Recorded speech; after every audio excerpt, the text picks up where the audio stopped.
Hello everybody, welcome to Zoomer Money. And today I'm taking on the responsibility of telling all you kiddos out there how to stop wasting all your capital.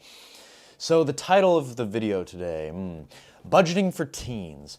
How much money should you actually be spending? Now, I know you're probably thinking at this point, oh, I do great with money, I don't need this video, I'm a genius, I know everything. Well, you're wrong, so pay attention. I know your shrunken, tiny little TikTok brain is getting distracted already, so, Now, budgeting might not sound like the most exciting thing in the world. It's not, trust me. But by the end of the video, you'll have the tools that you need to take control of your own finances, and you'll have some more information that you have at your disposal to not be such a moron. So, the bottom line is the earlier you start understanding and managing your own money, the further ahead that you'll be compared to everybody else.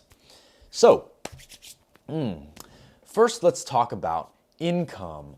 That's the money that is coming in. Wow. For the younger crowd, income can come from some various different sources. It can be part-time jobs, allowances, maybe some side gigs, freelance work, pickpocketing, burglaries, whatever floats your boat, I guess. Maybe you're really cool and you already have your own business. That would be really great. At the end of the day, your primary source of income doesn't really matter that much. What really matters is how well you keep track of your finances. Why? Well, it sets the stage for literally everything else. Knowing how much money you have to work with allows you to make more informed decisions about your spending, saving, and investing. So now that we got that out of the way, let's talk about investing your money. Now, this might seem a bit out of your scope if you're a teenager. It might seem like something only rich suit and tie old businessmen do. And to a certain extent, that's true. But don't worry so much because it's really not as complicated as it seems. If I can do it, I know that you can definitely do it too. Investing is a great tool that you have at your disposal if you can delay the gratification of spending and having your money in cash. It's like planting seeds that grow into trees over time, and the earlier you start planting, the bigger your forest is going to be. Duh. But there's also kind of a misconception that you should have a ton of money to start investing, but you don't need a lot to get started. You might be thinking, oh, the Dow Jones, one share is $35,000. I don't have $35,000. But you can buy fractional shares. You can buy $10 worth of a stock wherever you want, depending on what platform you use, but it's not hard. So starting small just to learn the ropes of basic investing and strategy is never a bad idea. It's kind of like learning a second language, and the sooner you start, the better off you're going to be overall. If you're under 18, you should consider opening a custodial account with the help of a parent or guardian. And if that's not an option, you can also, don't tell anybody I told you this, but because I don't know if it's legal, but you can have a parent or guardian set up a trading account in their name and then let you use it. The drawback for trading stocks really is that most companies won't let you set up an account until you're 18. The world of finance is really not accessible to the youth, and I think it's a damn shame. But if you're motivated enough, you can make it work. To get started, you can look into low-risk investments like index funds, the S&P 500 or the Dow Jones, stuff like that, or stocks of companies that you believe in, like whether that be Amazon, Google, Johnson & Johnson. The long-standing stocks of companies tend to be the most sturdy.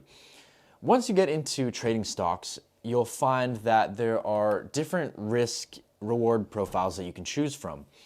Just like planting trees, the analogy we used earlier, there are some that have the potential to grow a lot quicker, but then tend to fall down in storms when the market gets a little bit shaky. And on the opposite side of the equation, there are the sturdy oak trees that grow really slowly but really firmly. Like these long-standing companies like Amazon is a really safe bet, or Google, or these companies that have been around a long time and in the future they're still going to be around. There's also this misconception that I've heard going around, especially with the ill-informed, that buying stocks is somehow similar to gambling, but it's not. When you buy a share of a company like Apple, you hold a percentage of the rights to that company. And if the company grows in value, you'll share in their profit.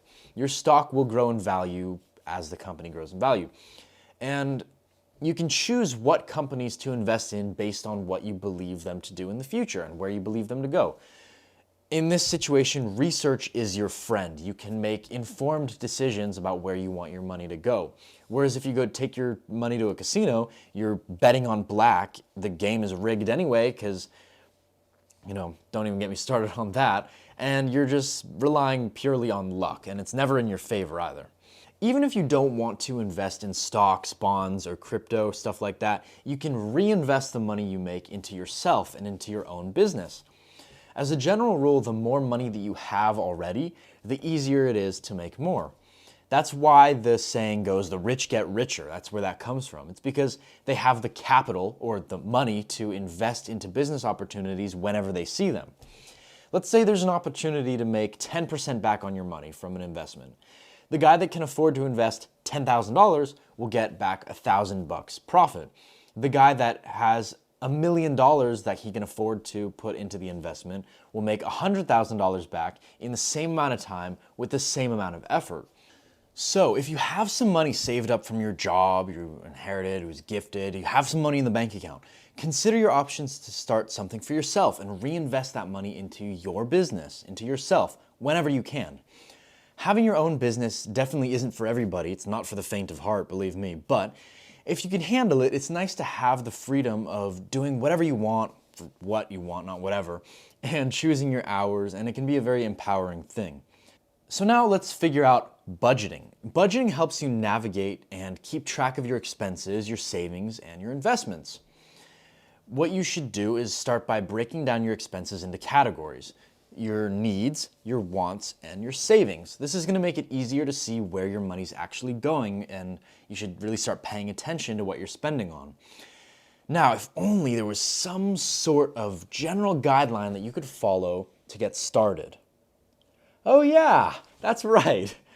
It's called the 50-30-20 rule, and what that looks like for most people is you allocate 50% of your income to needs, 30% of your income to wants, and 20% of your savings to your investing and your to savings or investing. It's a simple guideline to get started and on creating your budget, but if you're a teenager, you likely don't have very many expenses yet. So what would look even better for you would be to put 50% of your income to savings and investing, 30% to what you need to buy, like gasoline for your car, food, and stuff like that, and then around 20% of the money that you make just to spend for the hell of it. And of course, it's not going to look the same each month. It's not the most fun way to go about spending, and you're going to want to splurge sometimes, but these habits that you form now are going to carry over for the rest of your life, and if you start now, you'll increase your likelihood of success for the rest of your life. Now, for my fellow teenagers who are working part-time jobs while being a student, having a job as a teenager, as a student, comes with a bunch of benefits. You earn money, you gain valuable experience, you're probably going to make some friends wherever you work, but, and it's a big but, it's important to find the right balance between work and school. Your primary focus is your education and learning, so make sure you're not sacrificing your grades for that extra shift to make 50, 60 bucks. I think that everybody that is still a student, and even if you're not, you should focus on your general education and as much financial education as you possibly have time for. Financial literacy, in my opinion, is criminally underrated, and there's absolutely no emphasis on it until college. And even then, you have to choose to take these classes, so many people graduate with little to no understanding about how money really works. What little knowledge about money that I have, I've had to learn completely on my own. When I was 13 or 14 and I started making a good amount of money, or what I thought was a good amount of money on eBay, selling random stuff here and there, I didn't really even consider the possibility of saving my money for anything other than buying cool shit. And I didn't care either way, really, so I just made the money with the thought of saving for stuff I wanted to buy. And as it turns out, I ended up buying a lot of sneakers and going to the mall and stuff with my friends. So there you go. I spent a lot of money and I wasted a lot of time. And I was dumb, and looking back, I can laugh at myself and be happy that I know better now and I'm a little smarter, but I could also be further along if I didn't waste so much time and money back then. So use me as an example, learn from my mistakes, and trust me, you don't want to be one of those people, because some people never learn.